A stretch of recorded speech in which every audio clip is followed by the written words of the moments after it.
Abantu abanomhawu bahlukene kaningi noma ngithini abanomona bahlukene kaningi. Kukhona umona ongeke uze unake. Yabona nje ukungatsheli iy'ngane zakho ukuthi bantu bami mina ngizalwa ubani, yena uzalwa ubani, yena ezalwa ubani, mhlawumbe nje-ke amakhehla nezalukwazi mhlawumbe abawu-4. Uma ngabe ungabatshela abantwana bakho lokho ngezathu zakho nazo, abanye bakholelwa ekutheni, abanye abanaki, abanye bahlala bephuzele, abanye kuba ukuthi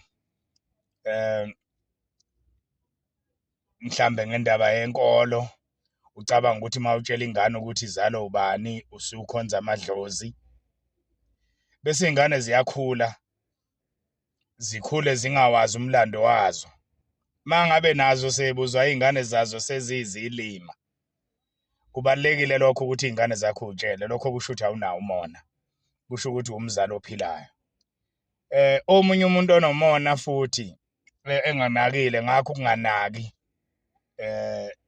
ukunganaki nokuthi iy'ngane ucabanga ukuthi uthanda kakhulu ungatsheli into efanele.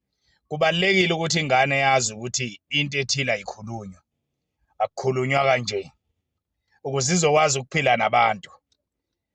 Kukhona ingane engazi nje sidala ukukhuluma, hhayi ngoba iyisilima, isindala akuseyona ingane, kodwa hhayi ngoba iyisilima, isiyasebenza manje. Ethi uthi umphathi wayo emsebenzini awuze ngapha sizophuza itiye, ithi angilifuni.